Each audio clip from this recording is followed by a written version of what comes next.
दोस्तों बहुत बहुत स्वागत है आपका इस वीडियो में। तो चलिए दोस्तों वीडियो को स्टार्ट करते हैं। दोस्तों उससे पहले आपसे गुजारिश है कि प्लीज़ वीडियो को पूरा देखिएगा। दोस्तों पहला क्वेश्चन पूछा है, भारत का अंतिम मुगल बादशाह कौन था। दोस्तों भारत का अंतिम मुगल बादशाह था Bahadur Shah Zafar. Option number B हो जाएगा। एक पॉइंट ये पूछता है कि बहादुर शाह जफर की मृत्यु कहाँ हुई थी। दोस्तों इसकी मृत्यु रंगून में हुई थी और यह अंतिम मुगल बादशाह था। रंगून दोस्तों म्यांमार में पड़ता है। पॉइंट एक याद रखिएगा कि 1857 ईस्वी के स्वतंत्रता संग्राम में अंग्रेजों ने बहादुर शाह जफर को गिरफ्तार करके रंगून के जेल में डाल दिया था। म्यांमार के रंगून के जेल में डाल दिया था, जहां पर इसकी मृत्यु हो गई थी तड़प तड़प कर। तो क्वेश्चन कई बार पूछा है कि बहादुर शाह जफर की मृत्यु कहाँ हुई थी, तो म्यांमार के रंगून जेल में हुई थी। चलिए आगे बढ़ते हैं।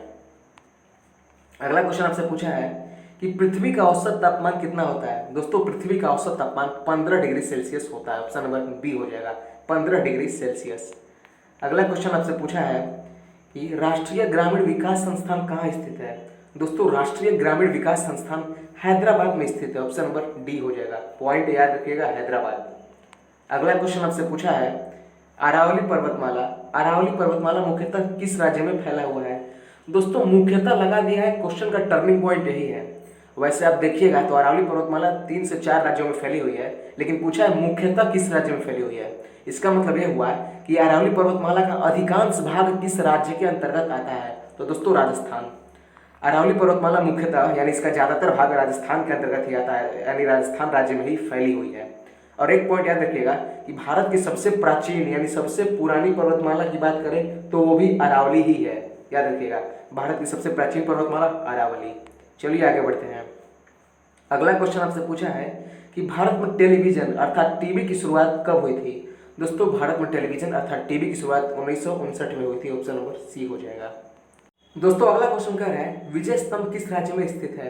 दोस्तों विजय स्तंभ राजस्थान में स्थित है। ऑप्शन नंबर सी हो जाएगा। और जगह का नाम पूछे तो याद रखिएगा, विजय स्तंभ राजस्थान के चित्तौड़गढ़ में स्थित है। चलिए आगे बढ़ते हैं। अगला क्वेश्चन आपसे पूछा है कि जल का घनत्व कितना होता है, यानी डेंसिटी पूछा है आपसे, जल का घनत्व कितना होता है। तो दोस्तों जल का घनत्व 4 डिग्री सेल्सियस होता है। ऑप्शन नंबर ए होगा। दोस्तों इसी टाइप के क्वेश्चन पूछ रहे हैं, बहुत ज्यादा हार्ड क्वेश्चन आपसे नहीं पूछा जाएगा। चलिए आगे बढ़ते हैं। अगला क्वेश्चन आपसे पूछा है कि सूर्य के रासायनिक मिश्रण में कितना % हाइड्रोजन होता है।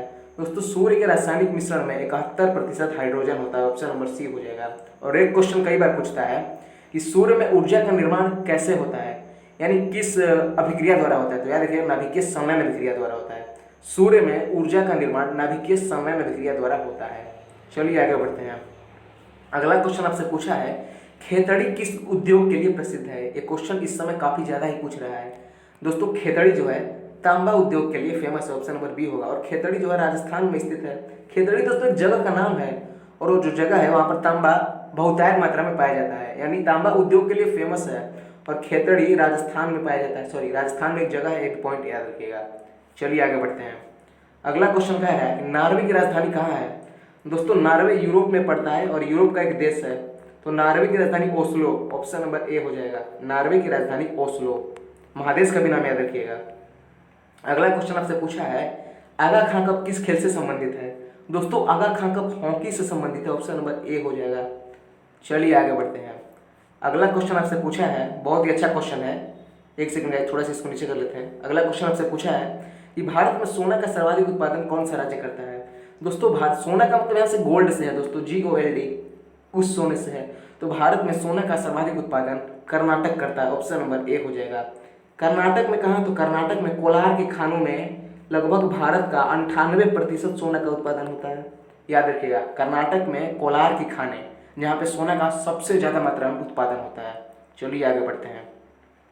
अगला क्वेश्चन आपसे पूछा है कि भगवान बुद्ध का निधन कहाँ हुआ था। दोस्तों निधन का मतलब मृत्यु होता है, कि भगवान बुद्ध का मृत्यु पूछे, निधन पूछे या फिर निर्वाण पूछे तो एक ही बात है। तो भगवान बुद्ध का निधन कहाँ हुआ था। दोस्तों भगवान बुद्ध का निधन कुशीनगर में हुआ था। ऑप्शन नंबर डी हो जाएगा। और कुशीनगर यूपी अर्थात उत्तर प्रदेश में पड़ता है, ये भी पॉइंट याद रखिएगा। और अभी ये न्यूज में है, कुशीनगर में उत्तर प्रदेश का तीसरा अंतर्राष्ट्रीय हवाई अड्डा बना है, कुशीनगर इंटरनेशनल एयरपोर्ट। अभी हाल ही में प्रधानमंत्री मोदी जी ने उसका उद्घाटन किया है, तो ये भी पॉइंट याद रखिएगा। चलिए आगे बढ़ते हैं। अगला क्वेश्चन कह रहा है कितने डिग्री तापमान पर सेल्सियस और फ़ारेनहाइट बराबर होते हैं। दोस्तों सेल्सियस की बात करें या फिर फ़ारेनहाइट, दोनों ही तापमान के मात्रक हैं। तो वही तो पूछा है कि कितने डिग्री तापमान पर सेल्सियस और फ़ारेनहाइट बराबर होते हैं। तो दोस्तों -40 डिग्री तापमान पर अगर आप देखिएगा तो सेल्सियस बराबर फ़ारेनहाइट होता है, -40 डिग्री तापमान पर। चलिए आगे बढ़ते हैं। अगला क्वेश्चन आपसे पूछा है कि रॉक गार्डन किस शहर में स्थित है। दोस्तों रॉक गार्डन चंडीगढ़ में स्थित है, ऑप्शन नंबर ए हो जाएगा, रॉक गार्डन चंडीगढ़। चलिए आगे बढ़ते हैं। और आज का सबसे अंतिम प्रश्न आपसे पूछा है कि पाब्लो पिकासो पेशे से क्या थे। दोस्तों पाब्लो पिकासो काफ़ी ज़्यादा फेमस चित्रकार थे, ऑप्शन नंबर बी होगा। दुनिया के काफ़ी फेमस चित्रकारों में से एक इनका नाम लिया जाता है। दोस्तों पाब्लो पिकासो एक चित्रकार थे, यानी एक पेंटर थे। और देखिए क्वेश्चन कई बार पूछा है कि पाब्लो पिकासो महान चित्रकार किस देश से ताल्लुकात रखते हैं। तो दोस्तों स्पेन। पाब्लो पिकासो जो है वो स्पेन से संबंध रखते हैं या फिर ताल्लुकात रखते हैं, याद रखिएगा स्पेन से। दोस्तों आज का लास्ट क्वेश्चन था। आई होप वीडियो आपको काफ़ी पसंद आया हो।